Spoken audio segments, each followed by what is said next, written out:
الحمدللہ رب العالمین والعاقبۃ للمتقین والصلاۃ والسلام علی اشرف الانبیاء والمرسلین اما بعد فاعوذ باللہ من الشیطان الرجیم بسم اللہ الرحمن الرحیم کتب علیکم اذا حضر احدکم الموت ان ترک خیرا الوصیۃ للوالدین والاقربین بالمعروف حقا علی المتقین فمن بدله بعد ما سمعه فإنما اسمه على الذين يبدلونه إن الله سميع عليم فمن خاف من موص جنفا أو إثما فأصلح بينهم فلا إثم عليه إن الله غفور رحيم آمنت بالله صدق الله العظيم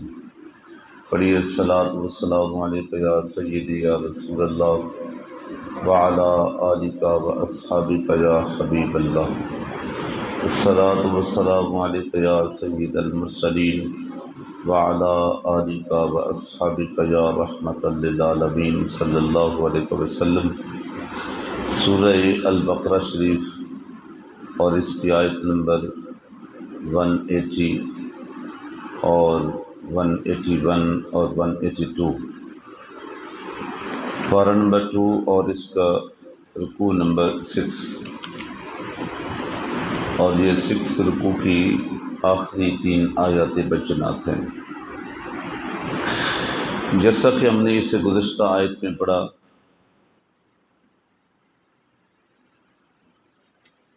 178 اور 179 کے اندر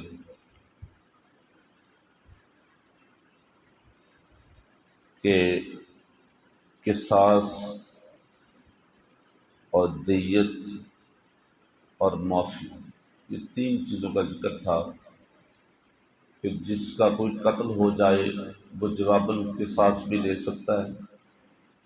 اور اس کی دیت بھی لے سکتا ہے اور اسے معاف بھی کر سکتا ہے،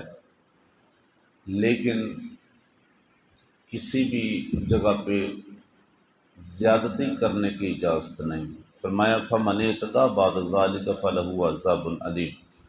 جو حد سے بڑھے، یعنی قصاص کے اندر ایک کے بدلے ایک کا قصاص تھا، ایک کا قتل تھا، لیکن ایک سے زائد کرنے پر وہ حد سے بڑھا اور اس نتیجے میں جو مظلوم تھا وہی ظالم بن بیٹھا،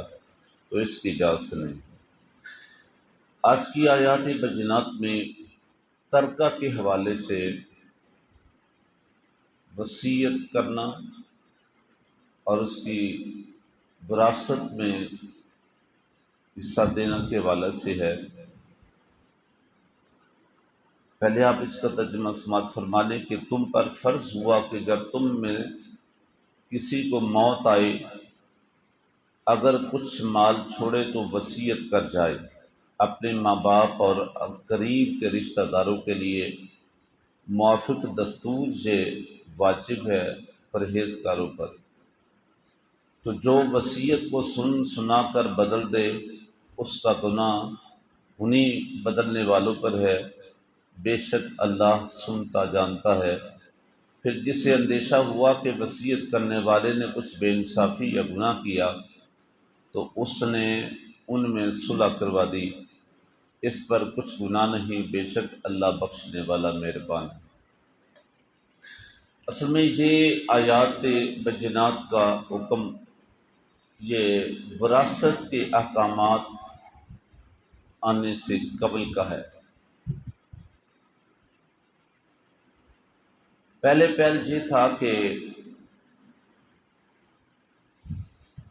کوئی شخص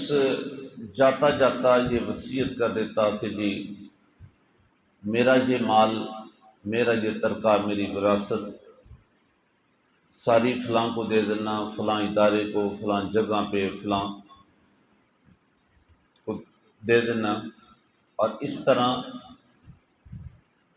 اصل جو حقدار اس کی وراثت کے بنتے خاص طور پہ وہ رہ جاتے۔ یہاں پہ بھی ایک بے انصافی تھی، اور بدقسمتی یہ ہے کہ آج بھی آپ عدالتوں کے اندر جا کے دیکھیں تو بیسیوں آپ کو ایسے کیس ملیں گے جہاں پہ وراثتی جھگڑے نظر آئیں گے۔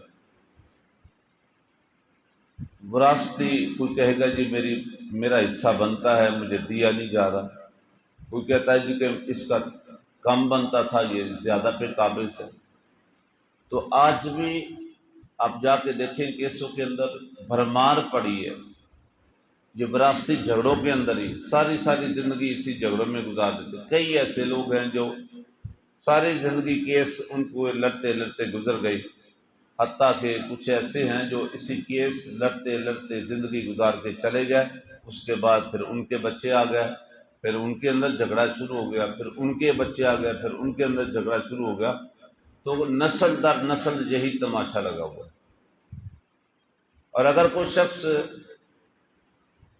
پہلے سے اپنے ذہن میں یہ بات رکھ لے کہ میں اپنے حصے سے بھی کچھ چھوڑ دوں گا لیکن دوسرے کا نہیں چھینوں گا، دوسرے کا حق نہیں ماروں گا، کیونکہ حدیث پاک ہے، حضور فرماتے ہیں کہ جس شخص نے ناحق کسی کا ایک بالشت بھی، اگر کسی نے کو کسی کی جائیداد، کسی کی زمین کھیائی جو اس کی نہیں بنتی، وہ کسی دوسرے پر قابض ہوا، تو یاد رکھو کل قیامت کے دن زمین کا اتنا حصہ اسی طرح نکال کے اس کا گلے کا توق بنا دیا جائے گا۔ اس کے اوپر سخت عذاب ہے، وعید ہے، فرمان رسول ہے، لیکن بس بے خوفی، دیدہ دلیری، ڈر نہیں۔ اور پھر دیکھیں تو صحیح کہ جنہوں نے اگر جتنا بھی چھین چھنا کے اگر قابض ہو بھی گئے اور پیسے کے بل بوتے پر اپنی سفارشیں، اپنی اثر و رسوخ کی بنا پہ اگر کسی مظلوم کا جو حق بنتا تھا وہ نہیں بھی دیا، تو پھر مجھے بتائیں کہ کیا وہ شخص جس نے قابض ہوا، جس نے قبضہ کیا، وہ جاتا ہوا ساتھ لے جائے گا؟ اس کے چھائے ہوئے پر عیاشی پچھلے کریں گے اور یہ قبر میں جا کے پھنس جائیں گے، اس کی قبر گندی ہو جائے گی، یہ حشر میں جا کے پھنس جائے گا۔ تو پھر یاد رکھیں، اپنے لیے ایندھن نہ بنائیں، اپنے لیے آگ کا سامان پیدا نہ کریں، اپنا چھوڑ دیں، یقین جانیں اپنے میں گنجائش پیدا کر لیں، اس کے اندر راحت ہے، سکون ہے۔ اور حقیقت ہے کہ اگر اپنا چھوڑ کے بھی پرسکون کی زندگی گزار جائے اور دوسرے کا چھین کے بھی ساری زندگی بے سکونی میں گزار جائے، تو اس میں فائدے مند کون ہے؟ سکون والا۔ اور بندہ کسی کا چھین کے سکون میں نہیں رہ سکتا، یہ حقیقت ہے، یہ اٹل ہے بات۔ کسی پر قابض ہو کر کسی کا حق چھین کر بندہ کہے میں سکون کی نیند سو جاؤں، نہیں۔ بڑے آپ کو لوگ ایسے ملیں گے جو کہیں گے جی ساری رات نیند نہیں آتی، کروٹیں بدلتے رہتے ہیں، اور میں بڑے ایسے لوگوں کو جانتا ہوں جو گولیاں کھا کے سوتے ہیں، گولیاں کھا کے۔ اور اگر اس معاملے میں انصاف سے کام لیا ہوا، یقین جانی جتنی راحت کی نیند وہ سوتے ہیں، سکون کی نیند سوتے ہیں، شاید کوئی اور نہیں۔ تو سنیں، کتب علیکم اذا حضر احدکم الموت،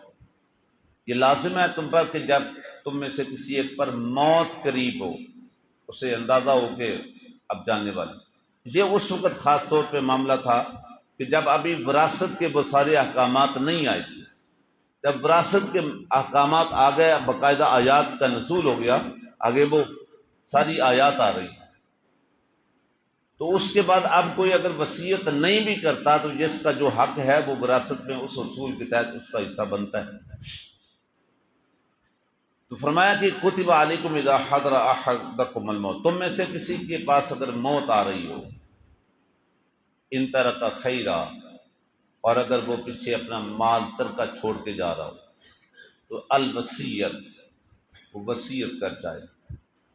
خاص طور پہ للوالدین والاقربین، والدین کے معاملے میں، اور جو اقربین ہیں، زیادہ قریبی ہیں، ایسا نہ ہو کہ ان کا حق چھینا جائے اور انہیں محروم رکھ دیا جائے، بالمعروف، جو دستور کے مطابق بنتا ہے وہ ان کا وصیت کر جائے۔ حق نال المتقین جو متقین پر حق ہے، لیکن بعض دفعہ ایسا بھی ہوتا ہے کہ وصیت کرنے والا تو کر گیا، لیکن بعد والوں نے وہ وصیت ہی بدل ڈالی، بعد والوں نے اس کا وہ سارا نقشہ ہی بدل دیا۔ فمن بدلہ بعد ما سمعہ، تو جو وصیت کو سن سنا کر بدل دے، اس کے بعد اس کا سارا انداز ہی بدل دے، رنگ ہی بدل دے، تو فإنما اسمہ علی الذین یبدلون، یہ سارا گناہ کس پر ہے پھر؟ جو بدلے، اور ساری زندگی گناہ گار ہوا ہے۔ ان اللہ سمیع علیم، یاد رکھو بے شک اللہ تو سننے والا ہے، جاننے والا ہے۔ یہ جو بدلنے والا کہے نہیں جی اس نے ایسے نہیں ایسے کہا تھا، تو یہ کتنی دیر اس کی بات چلے گی جی؟ اسے یہ نہیں خبر کہ جہاں میں سننے والا تھا وہاں کوئی اور ذات بھی سننے والی تھی۔ تو اللہ نے فرمایا ان اللہ سمیع علیم، کہ ان کی بات اللہ بھی سننے والا تھا، جاننے والا تھا۔ فمن خاف من موص جنفا او اثما، ہاں اگر ایسا کسی کو اندیشہ ہو کہ جس شخص نے وصیت کی ہے اس نے وصیت کرنے میں زیادتی کی،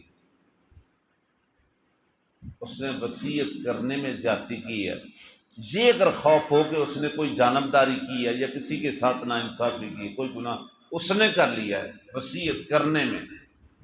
مطلب کسی کے ساتھ جھگڑا تھا یا لڑائی تھی، لیکن وہ حقدار اس کا بنتا ہے، اس وراثت میں وہ حصہ دار بنتا ہے، لیکن وہ کہے نہیں نہیں اس کو کچھ نہیں دینا، بس کسی بچے پر وہ ناراض ہے، وہ کہے کہ نہیں جی اس بچے کو تو اس کا حق دینا ہی نہیں، یہ زیادتی ہے۔ اگر کسی کو یہ اندیشہ ہو کہ کہنے والا ہی غلط کہہ رہا ہے، کہنے والا ہی زیادتی کر رہا ہے، تو اس کے لیے کوشش کرے کہ فَأَصْلَحَ بَيْنَهُمْ، ان کے درمیان صلح کروا دے، یہ کام کریں۔ جو سن رہا ہے اس بات کو وہ کیا کرے؟ فَأَصْلَحَ بَيْنَهُمْ، ان کے درمیان صلح کروا دے۔ اور یاد رکھیں جو کسی کے درمیان صلح کروا دیتا ہے اللہ کو وہ بڑا پسند ہے۔ ایک روایت یاد آئی کہ ایک دفعہ حضور علیہ الصلوۃ والتسلیم نے ام المومنین سیدہ عائشہ صدیقہ رضی اللہ تعالی عنہا سے فرمایا، عائشہ آج مانگ لو، کوئی مانگ لو۔ آج موج میں تھے، سمندر رحمت جوبن پہ تھا، فرمایا عائشہ مانگ لو، آج کیا مانگا؟ حضرت عائشہ صدیقہ رضی اللہ تعالی عنہا آپ سمجھ گئیں آج سمندر رحمت جوش پہ ہے، تو آج جو مانگوں گی مل جائے گا، اور مانگنے میں کہیں مجھ سے کوئی غلطی نہ ہو جائے، کمی نہ رہ جائے۔ عرض کی حضور اگر آپ اجازت دیں تو میں اپنے بابا سے مشورہ کر لوں۔ بڑی قابل غور بات سننے والی، حضور اگر آپ اجازت دیں تو میں اپنے بابا جان سے مشورہ کر لوں، فرمایا جاؤ کر لو۔ حضرت عائشہ صدیقہ رضی اللہ تعالیٰ عنہ اپنے باپ کے گھر آتی اور سیدنا صدیق اکبر رضی اللہ تعالیٰ عنہ سے عرض کرتی ہیں کہ بابا جان آج بات بن گئی، میرے کریم کا آج جوبن پہ ہیں، آج موج میں بیٹھے ہیں، اور مجھے فرمایا کہ مانگ لو کیا مانگنا ہے، تو میں اجازت لے کے آپ کے پاس آ گئی ہوں، آپ بتاؤ کیا مانگنا؟ سنیں ذرا، تربیت ہو تو پھر ایسی ہونا۔ سیدنا صدیق اکبر رضی اللہ تعالیٰ عنہ فرماتے بیٹی اگر آج بات اتنے جوبن پہ ہے، اتنی موج میں ہے نا، تو پھر جاؤ جا کے عرض کرو حضور جو معراج کی رات خاص محبوب و محب کے درمیان راز کی باتیں ہوئی نا، ان میں سے کوئی ایک بتا دیں۔ اس رات جہاں محبوب و محب کے درمیان بات ہے، باقی ساری کائنات جامد ہے، رکی ہوئی ہے، تو اس رات جو خاص باتیں خاص عنایات ادھر سے ہوئی ہیں نا، ان میں سے کوئی ایک عنایت کر دیں، کوئی ایک بتا دیں۔ حضرت عائشہ صدیقہ رضی اللہ تعالیٰ عنہ حضور کی خدمت میں آتی اور آ کے عرض کرتی ہیں حضور اس خاص رات، خاص ملاقات میں، خاص مقام پہ، اس رات جو خاص عنایات ہوئی ہیں نا، جو راز و نیاز کی باتیں، ان میں سے کوئی ایک عنایت کر دے، ایک بتا دے۔ سنیں میرے محبوب کے غلاموں، حضور علیہ الصلوۃ والتسلیم نے جب یہ بات سنی نا تو مسکرائے، فرمایا آپ کی بات میں صدیق بول رہا ہے، میرا یار بول رہا، آپ کی بات میں وہ بول رہا ہے۔ جی